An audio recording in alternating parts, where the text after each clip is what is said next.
4th of November. Wow. I will lift up mine eyes to the hills. From Whence cometh my help? All of my help. Welcome back to a brand new week, a brand new month. We started the week, the month last week. Friday was a swell time. Crosby, you were not on the bus. What happened? You were in the studio. I was in the studio. You were chilling in the studio. We were out there in the heat. I was working in the studio, and you were working in the bus. We were working at different places. So it's the same work. Same purpose. I hear you. Let's get some weather update from Felicity Appiah-Ampofo. Felicity, good morning. Thank you for your time. Good morning, Johnny. Thank you too for always reaching out to us. The weather is not on strike. No, the weather is not on strike, and the weather can never go on strike. I hear you. Tell me, what is the update for this morning? Thanks so much, and good morning to our dear viewers and listeners. For today, we expect some rain and thunder this morning through to the afternoon. We're having a 40% chance of them experiencing some rain and thunder. Those of us in the coastal strip and part of the middle sector. So we are looking around those around Aflau, Accra, Kasua, Cape Coast, Takrade, Aksin, Ho, Koforidua, Achimda, and then Akimoda. Those areas, we expect them to have some 40% chance of rain this morning into the afternoon hours. In terms of the north, we expect few clouds this morning, but later in the day, those in Narelugu, Bolgatanga, Navrongo, Wa, and its environs, we expect them to have the feel of the Harmattan, slightly hazy conditions with dryness in the air. The fisher folks, we expect the states to be rough, so fisher folks need to be a bit careful. Temperatures as we are in now is going to be hot, scorchy over most portions of the country, with a value of 32, 33 for the coast, 33, 34 for the middle sector, and the north you expect it between 36 and 38 degrees Celsius.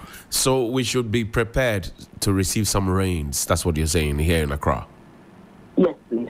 And for... It's on the low chance. On a very low chance? Yes, very low Okay, chance. we hear you. Thank you so much, Felicity Appiah-Ampofo, for your time. We're grateful. Thank you, too. Great.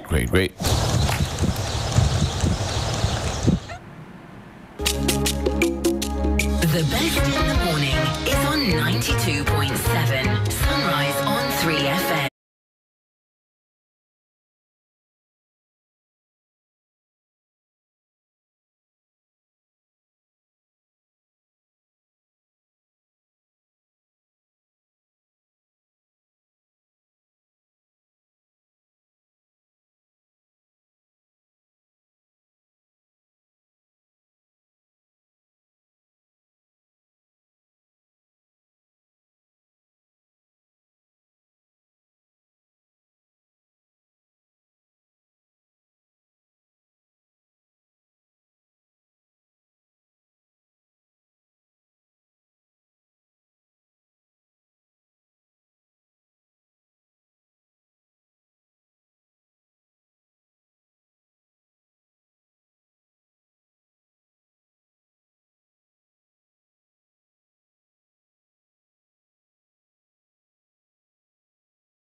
Outbreak kills 5 in Kaswa, 30 hospitalized. Also, I will hand over to the People's Choice. Akufo-Addo pledges.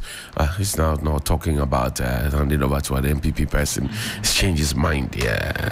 Now it's the People's Choice. Yeah, it's the People's Choice. Kama Group's Ejekum Addo, Olympic medalist Clement Quarte pass on. Tony Adu descends on NDC MPs over approval of certain Supreme Court charges, and towards post-development agenda, MP commissions third astroturf for Takwa. 3 more to be inaugurated in December. That's Mrekuduka's constituency. I hope that we would get a news item on stopping Galamsey in that part of town. The publisher newspaper says CJ judiciary ready for possible 2024 election disputes. 33 days to elections. Boku killings reach 21. Driver shot, car burned over the weekend. Ursula 5G will redefine internet connectivity. Crosby, do you have 5G on your phone? Not yet. Not you don't yet. have The 4G crap. In fact, I get LTE. I don't even get 4G. I'm still within the LTE. But the thing has been launched, though. Well, yes. Yeah, but we now have to talk about accessibility. Accessibility, yeah. And how people can benefit from it. What resources people need to get to be able to access it.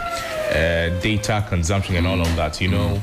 Right now, you put the data on, then Helen will come and collect you become a professional, what do you call it, pilot, airplane mode. Just like Aviator. Everybody looks so fresh this morning. We are learning. Sure. We are learning. Bishop Salif Omako's son, charged with manslaughter, put on remand. And the news center this morning says, stark contrast in energy policies, NPP's solar-centric vision to reduce costs by 50% versus NDC's focus on hydrothermal stability. We're still talking about plans.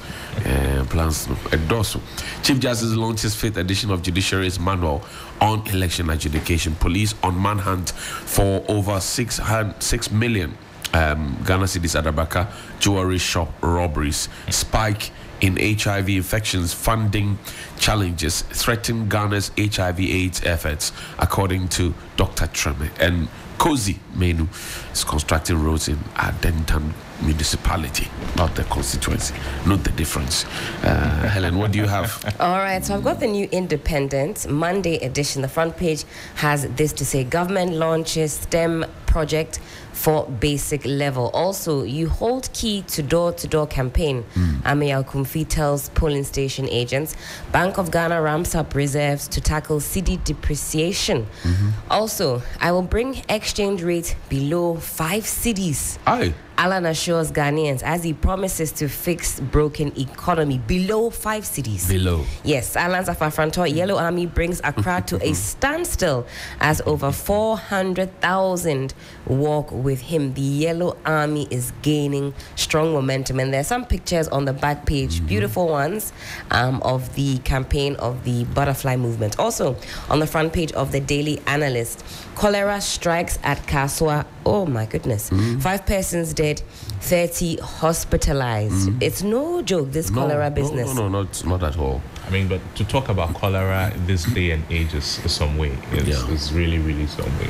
You know, when we had COVID and partial lockdown and all the people were washing their hands, people were more concerned. Yes. I think we threw that to the dogs, and we're facing the consequences. Yeah, because you're right. cholera is as a result of insanitary conditions. Yeah.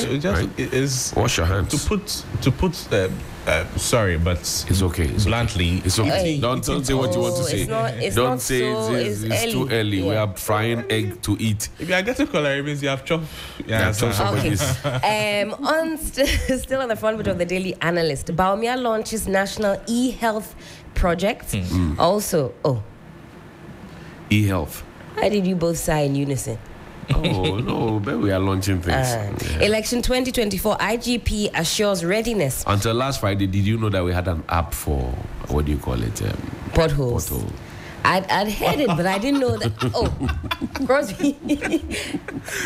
Let me finish. IGP assures readiness of security personnel to protect Ghana's peace, and you've got IGP pictured here. EC is not printing excess ballot papers. Samuel Tete clears the air. Also, Wisconsin University founder receives Lifetime Achievement Award. Right. Crosby? The front page of the Custodian newspaper, Mahama is bad for Ghana's democracy. That's coming from the Information Minister. Okay. The paper also says Akufo-Addo promises free, fair, peaceful 2024 polls. Baumia outlines plan to create 4 million jobs. Police chase jewelry robbers. That way, how do you pronounce it? The Jewelry. Okay. It's not susceptible. And then Bagman recalls Parliament. The Today newspaper on the front page. The front page, Boko conflict, that death toll now reaches 21 as one more person killed. The story is on page 3 of the paper. Also, Ghana's trade ranking declines. Stories on page 5. Robber strike at Atabraka market built with sacks of cash. Mahama supports Islamic education. Okay. Where do we go, Helen? I have two different places I wanted to go to. One, to the president, because he's singing a different tune. Yeah, not to say I'm handing over to an MPP. Yes. Yes. But now the people's choice. Yes. Okay. Or do we appreciate that shift in speaking? Maybe he still has that in his mind, thinking that the people's choice is his candidate, his preferred candidate, Dr. Bawumia. And you know, we don't have to gloss over this, because the NPP party, Alan Chamanting is still peeved with the NPP party. And all those who left the NPP party to go and join Alan Chamanting, chief as they call him, the Butterfly Movement, or Afrafranto, or Movement for Change, they are not happy about how he was literally pushed aside to create the pathway for Dr. Bawumia to become the flag bearer of the NPP. So that cannot be, no. And you know, it goes back to the days when Alan went head to head with Nana Addo Dankwa Akufo-Addo. And he was spoken to say, allow the man to go. Because he's much more advanced in age. So age is not on his side. Allow him to go. When he's done, you will have your... In fact, Nana Addo, when he won that flag bearership, right? After Alan had given, he said, Alan, after me, you come next. You come next, How all of that was pushed away, and together with Alan to bring Dr. Bawumia in, is another conversation that we can have. Maybe Ronaldo thinks that Dr. Bawumia is the people's choice.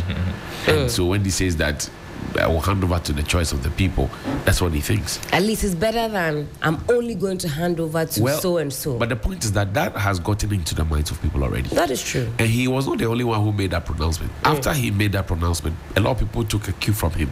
Lord Comey took a cue from him. He said, Yekita, to me, we have the power. We will not hand over to anybody. Brian Champon has come to say that. That's right. Mustafa Salam has come to say that, look, we will not sacrifice this election on the altar of peace. So many other people have taken a cue from him. Now that he's changed his tune or his tone, are people going to take a cue from him? It's a question. Or it's too late. It's a question. Or has that already gone into the hemisphere? So that is what, for example, foot soldiers will hold on to. But the point is that as president of the republic, you must hold the people together. That's right. You cannot be overly partisan. You can't do that. You say that is divisive language. If you say, I'm only going to go... It's so divisive. No, it's not good. Well, also on the robbery that took place in Adabraka, for me, it was like a movie. But I think as a people, we also need to be more cautious. I mean, I saw somebody just watching it like it was a film. I think she's an orange or a banana. Just as if she had a front row seat to a blockbuster movie. She couldn't believe it. Somebody says, if you're gossip, if you're not standing this close to gossip to me, your gossip is not authentic. She had held her way. She was and watching, and these guys are I think we have to be a bit careful how close we get to some of the crime scenes. As soon as I see away bus, seeing is believing. I'll see something, say something. She wanted to narrate everything. Yeah, exactly. I'm sure by now she's even discussed it with people and giving them. I mean, she'll be the person I'm sure everybody will go to for the full account. Then they see it. But I mean, we've got to be careful. She was too close to the action because bullets were ringing. Anything could have happened. So this one I just wanted to highlight because we have to be careful. Sometimes, explosions, we get so close. I think also that this whole conversation about CCTV cameras ought to be, because people recorded with their phones. That's right. Right? But if we had CCTV camera, it would have made things easier for the police, because they would have gotten a 360 angling of whatever it is that happened. At the moment, there are pictures of the vehicle that was used at various intersections in Accra when the vehicle set off. Where it set off from all junctions it's reached, so they got to the place of. Did they get a number plate? Yes. They got it. It's all out there right now. So the police say that they are investigating. And then the place where the incident happened to, there was a CCTV footage of the entire event. Yeah. A CCTV of a state or a CCTV of a private? Of a private something. You know when the Adidingpo robbery happened, the police. The bullion van thing. It was somebody's private CCTV that we were that captured. I mean, with this recent car crash, it was a shop, one shop in East Legon that had their private camera. So I'm saying that as a state, how are we? Because we keep making a lot of noise about digitalization and this and that and that and that. But, I mean, a central place like Adabraka. Adabraka is like the capital of Accra. That's right. Right? Adabraka doesn't have CCTV cameras in those areas. It's a problem. It's a problem. Something to avert our minds to the state. How good is your surveillance? Because it's always a private man that has a camera somewhere. So if the private person did not have the CCTV cameras, right? Or people were not bold enough to have stood at a distance and filmed. To record, how are we going together? Eyewitness accounts. Although many people said that press release from the police was very assuring. They said we will find the perpetrators of this crime. I think a lot of you felt assured that yes, the police service is going to do what they're going to do. I've always said that if the police say they will find you, they will find you. Oh, of course. Yes. Unless they don't want to mind you. If they will mind you, they will find you. So yeah, what I was talking about. So this is the vehicle, Helen. Oh, okay. I mean, this is a very clear shot. There are lots of them. Oh, I see. Oh, very clear. Very, very, very clear. Look at this. It's a clear case. Very clear. Just scroll up or down. You see the clear plates and all of that. So if they want the people there, if police say they go catch you, they go catch you. If they say they won't mind you too, they will mind you. Exactly. But I mean, car number GW 75, is it 75 or 73? 7357 19. GN 735719. We have seen you. I mean, usually a lot of these cars, so sometimes they are stolen vehicles that they use to perpetrate. You send these pictures. We have seen you. Just so you know, we have seen you. Yeah. We have seen you. But let's now talk about keeping monies on you. I understand it was a huge sum of money that we're keeping in the shop. In Saxo. In Saxo, I was like, what are they carrying? And I realized it was water. You thought it was Gary or something. So I mean, if you don't know it was a robbery going on, you think they're carrying some. Yes, yeah. I mean, it's something we should also avert our minds to keep. Are we going back to the culture of people keeping monies at home? Well, if you take it to the bank and government take out to chop your money. Charlie, but serious. Oh yeah, even myself, I find myself transacting more in cash, although because I just the fees. You know, if you travel out and you're going to swap, maybe you have dollars, you want to swap for pounds or vice versa. The questions and the forms you will fill. Your own money. Yeah. Why are you changing this money? Yeah. Who are you changing this for? Where did you get it from? What they want to see your ID. Yes. It doesn't happen. To the former. Yeah, in most of the cases, somebody takes $2,000 to a forex bureau to go and change. That's it. The guy is happy to change it for you. That's it. No questions asked. No ID. Nothing. We waste his time. We'll go to the next job. Go to the next job. Time no day. We don't have time like that. It'd be hard. Anyway, let's take a break. When we return, Johnny's Bite is live on 3FM 92.7 Sunrise Morning Show. Please, how much is the rice? It depends on size, no. 5 kilogram, no. And no for 120 Ghana cedis. 120 Ghana